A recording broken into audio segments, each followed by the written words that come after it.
ప్రముఖ కవి నందిని సిద్ధారెడ్డికి కేంద్ర సాహిత్య అకాడమీ అవార్డు వరించింది. అనిమేష కవితా సంపుటికి పురస్కారం వచ్చింది. ఇందుకు సంబంధించిన మరిన్ని విషయాలపై నందిని సిద్ధారెడ్డితో మా ప్రతినిధి శ్రీకాంత్ ముఖాముఖి.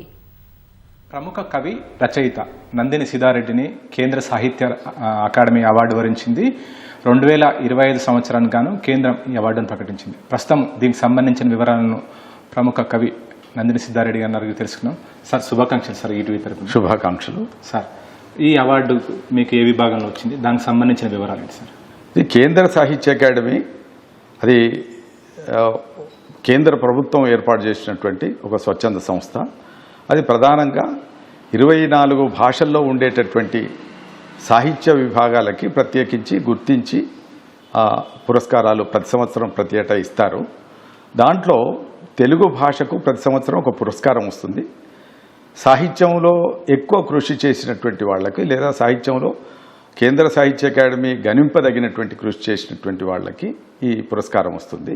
అది 25వ సంవత్సరానికి సంబంధించి దానికి ఒక జ్యూరీ, న్యాయ నిర్ణేతలు వాళ్ళంతా అనేక వడపోతల తర్వాత చిట్ట చివరి న్యాయ నిర్ణేతల కమిటీ అనిమేషాన్ని నేను రచించినటువంటి ఒక దీర్ఘ కావ్యాన్ని 25వ సంవత్సరానికి ఉత్తమ కావ్యంగా ఎంపిక చేసి దీనికి పురస్కారం ఇవ్వాలని తలపెట్టారు.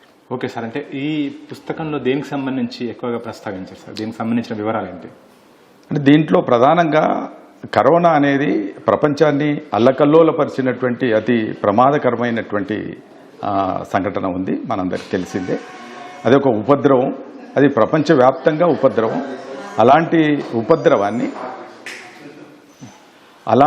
ఉపద్రవాన్ని చిత్రించేటటువంటి ప్రయత్నం నేను చేశాను. ఇది ప్రపంచమంతా ఎట్లా ఒక్కసారిగా ప్రాణభయంతో వణికిపోయింది అనేటువంటిది అందరి జీవితాల్లో, అందరి అనుభవాల్లో ఉన్నటువంటిది.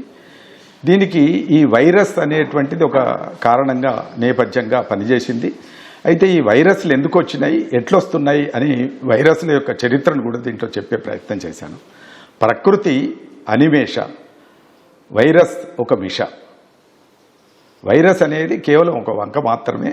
ప్రకృతి అనేటువంటిది నిరంతరంగా పర్యావరణాన్ని కాపాడుతూ మానవ నాగరికతను, సంస్కృతిని కాపాడేటటువంటి ఒక గొప్ప ప్రాణదాతగా ప్రకృతి ఉంది అనేటువంటి విషయాన్ని దీన్ని చెప్పాను.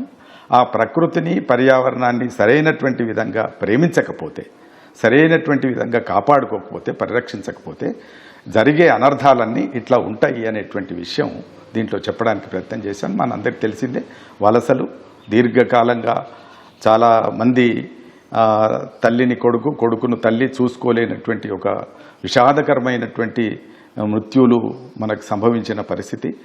కనీసం సరైనటువంటి దహనక్రియలు కూడా చేయలేనటువంటి అతి దుఃఖకరమైనటువంటి సంఘటనలు ఎన్నో మనం చూసినాం. లాక్డౌన్ అనేటువంటి కొత్త మాట కూడా మనం విన్నాం. వీటన్నిటికి సంబంధించి ఎట్లాంటి పరిణామాలు ప్రపంచవ్యాప్తంగా జరిగినాయని చెబుతూ, దుఃఖాన్ని వర్ణిస్తూ, చివరగా ప్రకృతి మానవుల మధ్యన తల్లి బిడ్డల యొక్క, తల్లి కొడుకుల యొక్క సంబంధంగా దీన్ని భావించి ప్రకృతిని కాపాడుకుంటే మనిషి చల్లగా ఉంటాడు. ప్రకృతిని కనుక అశ్రద్ధ చేస్తే, విధ్వంసం చేస్తే తప్పనిసరిగా దాని యొక్క ప్రభావం మనిషి జీవితం మీద పడుతుంది అనేటువంటిది అంతిమంగా సారాంశం నేను వివరించాను. సార్, సాధారణంగా కవులు, రచయితలు ప్రపంచ బాధను తమ బాధగా, లేదంటే తమ బాధను ప్రపంచ బాధగా వివరిస్తూ కవితలు కానీ, వచనాలు కానీ, కావ్యాలు కానీ రాస్తారు. మీరు ఇక్కడ ప్రపంచ బాధను మీ బాధగా భావించి రచించారనుకోవచ్చు. అంటే నేను మొదటి నుంచి కూడా నా సాహిత్య ప్రయాణమే ప్రపంచంలో ఉండే దుఃఖాలన్నింటినీ కూడా పరిహరింపజేసి ఒక ఉన్నతమైనటువంటి సమాజం నెలకొల్పాలనేటువంటి ఒక ఆశయంతో నేను సాహిత్య ప్రయాణం ప్రారంభించాను. కనుక ఆ ప్రారంభంలో నేను రాసినటువంటి సాహిత్యం అంతా, అది కవిత్వం కావచ్చు, కథలు కావచ్చు, నవల కావచ్చు, అది విమర్శ కావచ్చు, ఏదైనా కూడా ఒక ఉన్నతమైనటువంటి సమాజాన్ని నిర్మించాలనేటువంటి ఉద్దేశంతోనే నా సాహిత్య ప్రస్థానం జరిగింది. దాంట్లో కూడా ఈ అనిమేష అనే కావ్యంలో కూడా ప్రపంచం యొక్క దుఃఖాన్ని వర్ణించడానికి, నా దుఃఖం ప్రపంచం దుఃఖంతో ముడియోడి ఉంటుంది, నా దుఃఖం విడిగా ఉండదు, నా దుఃఖం ఒక్కటే పరిష్కారం కాదు, ప్రపంచ దుఃఖం పరిష్కారమైనప్పుడే వ్యక్తిగత దుఃఖం పరిష్కారం అవుతుంది అనేటువంటిది నేను నమ్ముతున్నటువంటి సిద్ధాంతం. ఆ ఉద్దేశంతోనే ప్రపంచ దుఃఖాన్ని నా వస్తువుగా స్వీకరించి నా కావ్యంలో ప్రధానమైనటువంటి వస్తువుగా దాన్ని వర్ణించి రాయటం జరిగింది. సార్ ఈ పుస్తకం పేరు అనిమేష అని పెట్టారు కదా, అనిమేషాన్ని నామకరణం చేయడానికి ఏంటి సార్ దాని వెనుకున్న? అనిమేష అంటే రెప్పవాల్సనిది. అంటే అనిమేషులు అని దేవతల్ని అంటారు. దేవతలట కన్నుగొట్టరు, అంటే రెప్పవాల్సరు, అంటే నిరంతరం చూస్తూనే ఉంటారు.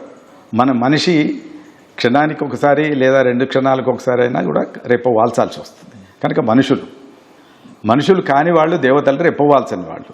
కానీ ప్రకృతి కూడా రెప్పవాల్స, దేవతల సంగతి నాకు తెలియదు కానీ ప్రకృతి కూడా రాత్రింబగళ్ళు రెప్పవాల్చకుండా మనిషిని కాపాడుకునేటటువంటి ఒక గొప్ప మాతృ హృదయం కలిగినటువంటిది ప్రకృతి.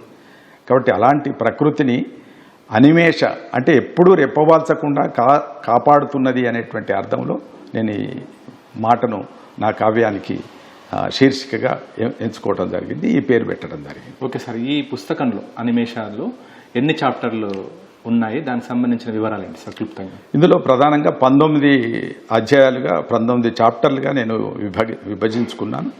19 వస్తువుల్ని 19 కోణాల్లోంచి నేను దీంట్లో చిత్రీకరించడానికి ప్రయత్నం చేశాను. 19 ఎందుకు స్వీకరించాను అంటే మనకి మహాభారతం 18 పర్వాలు. 19 అనేది దేనికి ప్రతీక అంటే కరోనా 2019వ సంవత్సరం వచ్చింది కనుక కరోనాను 19వ అంశంగా 19వ సంవత్సరానికి సంబంధించిన సూచికగా నేను 19 భాగాలుగా ఈ కావ్యాన్ని రాయటం జరిగింది. వైరస్ 19 అన్నారు దాన్ని, వైరస్ 19. ఆ వైరస్ 19ని 19 అధ్యాయాలుగా దీంట్లో చిత్రించడం జరిగింది. సార్ ప్రధానంగా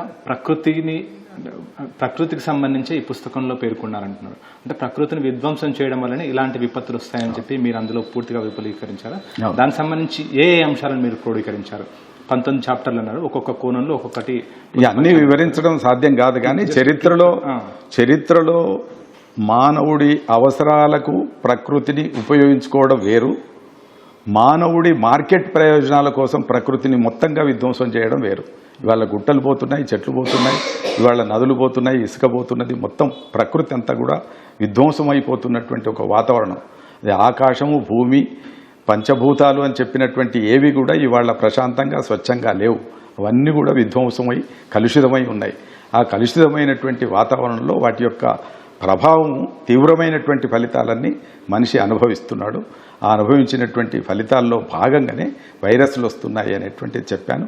ఈ వైరస్లు రావటం వల్ల మనకి వలసలు, ప్రపంచవ్యాప్తంగా వలసలు పెరగడం వల్ల ప్రపంచమంతా దగ్గరికి కుగ్రామంగా మారి దగ్గరికి వచ్చిందని చెప్తున్నటువంటి దశలోనే ప్రపంచంలో ఎక్కడ వైరస్ వచ్చినా కూడా ప్రపంచమంతా వైరస్ పాకేటటువంటి ఒక వేగం కూడా పెరిగింది. దానివల్ల ఇవాళ ప్రపంచం మొత్తం అల్లకల్లోలమైనటువంటి వాతావరణాన్ని నేను దీంట్లో చెప్పడానికి ప్రయత్నం చేశాను. ఓకే సార్, మీరు తెలంగాణ సాహిత్య అకాడమీ చైర్మన్గా కూడా చేశారు, లెక్చరర్గా కూడా విశ్రాంతిగా పదవి విరమణ పొందారు. ఎప్పటి నుంచో మీరు కవితలు, రచయితలు చేస్తూనే ఉన్నారు. ఇప్పుడు మీకు ఈ అవార్డు దక్కింది. ఈ అవార్డు పట్ల మీరు ఎలాంటి అభిప్రాయం వ్యక్తం చేస్తున్నారు? ఇంకా ఇదివరకు ఉన్న అవార్డులకు సంబంధించిన వివరాలు ఏంటి? అంటే నాకు గతంలో ఉన్న అవార్డులు రావచ్చు, కానీ అవార్డుల కోసం నేను ఎన్నడూ పుస్తకాలు రాయలేదు. ఏ సృజనాత్మకమైనటువంటి కవి కూడా అవార్డులను ప్రేమించి కవిత్వం రాయటం సరైనటువంటిది కాదు. నేను కూడా రాయలేదు. కానీ సాహిత్య ప్రస్థానంలో పురస్కారాలు రావడం అనేది ఒక గుర్తింపు. ఒక రచనకు ఒక గుర్తింపు వచ్చినప్పుడు ఆ రచన మీద కొంత చర్చ జరుగుతుంది. ఇవాళ అనిమేష మీద ఇందులో ఏముంది అనేది మీడియా దాకా లేదా సాహిత్య ప్రపంచం అంతా కూడా ఒక చర్చించుకునే ఒక సందర్భాన్ని కేంద్ర సాహిత్య అకాడమీ పురస్కారం కల్పించింది. కాబట్టి ఈ పురస్కారాలు ఏం చేస్తాయంటే సాహిత్యానికి ప్రాచుర్యం తీసుకొస్తాయి, విస్తృతి, వ్యాప్తి తీసుకొస్తాయి. అట్లా గతంలో నాకు ఒక సినిమా పాటకు, నాగేటి సాలల్ అనే పాటకు నంది పురస్కారం వచ్చింది. అప్పుడు కూడా తెలంగాణ సంస్కృతికి సంబంధించిన చర్చ జరిగింది. ఇప్పుడు కేంద్ర సాహిత్య అకాడమీ పురస్కారం వచ్చిన తర్వాత పర్యావరణానికి సంబంధించిన చర్చ కూడా తప్పకుండా జరుగుతుందనేది నా భావన. సార్ చివరిగా ఒక ప్రశ్న సార్, మీరు చర్చ విస్తృతి అన్నందుకు ఈ ప్రశ్న అడగాల్సి వస్తుంది. ప్రస్తుతం పుస్తక పఠనం పట్ల కానీ లేదంటే కవుల పట్ల, కవిత్వం పట్ల, రచయితల పట్ల ఆసక్తి కాస్త తగ్గింది అనేది అభిప్రాయము.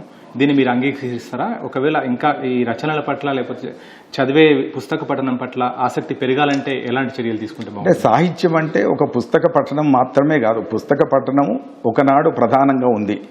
ఇవాళ సాహిత్యం టెక్నాలజీ రూపంలో చాలా దూరం వెళుతూ ఉంది. సాహిత్యమైన సృజనాత్మకమైనటువంటి కళలన్నీ కూడా ఇవాళ కూడా వర్ధిల్లుతున్నాయి, వ్యాప్తి అవుతున్నాయి. అందులో పుస్తక పఠనానికి కొంత తగ్గినట్టుగా మనకు కనబడుతున్నది. కానీ సాహిత్యం పుస్తక పఠనాన్ని మించి అది ఇతర సాంకేతిక రూపాల్లో, సాంకేతిక మాధ్యమాల్లో విస్తృతంగా ప్రాచుర్యంలోకి వస్తున్నది. అది వాట్సాప్ కావచ్చు, అది ఫేస్బుక్ కావచ్చు, ఇతర ప్రక్రియలు ఎంచుకొని కొనసాగుతున్నది. కాబట్టి ప్రాచుర్యం తగ్గిందని నేను అనుకోవడం లేదు. సాహిత్యం ఎప్పుడు జీవితంతో అనుసంధానించబడి ఉంటుంది కాబట్టి జీవితంలో ఉండే సమస్యల్ని, సంఘర్షణల్ని అది చిత్రిస్తుంటుంది. కాబట్టి సాహిత్యానికి తగ్గడం, పెరగడం అనేటువంటిది ఉండదు. రూపాలు మార్చుకుంటుంది. ఆ రూపాలు మార్చుకొని సాహిత్యం ఎప్పుడు మానవునితో పాటుగా ప్రయాణం చేస్తుంది. Okay sir, thank you sir. మీ కవితలు, రచయితలు ప్రజల్ని మరింత చైతన్యపరచాలని కోరుకుంటున్నాను. నమస్తే. నమస్తే. నమస్తే. ధన్యవాదాలు. ఈటీవీ. కేంద్ర సాహిత్య అకాడమీ రావడం పట్ల నందిని సిద్ధారెడ్డి ఎంతో సంతోషం వ్యక్తం చేస్తున్నారు. కెమెరా పర్సన్ రాజు యాదవ్తో శ్రీకాంత్, ఈటీవీ న్యూస్, హైదరాబాద్.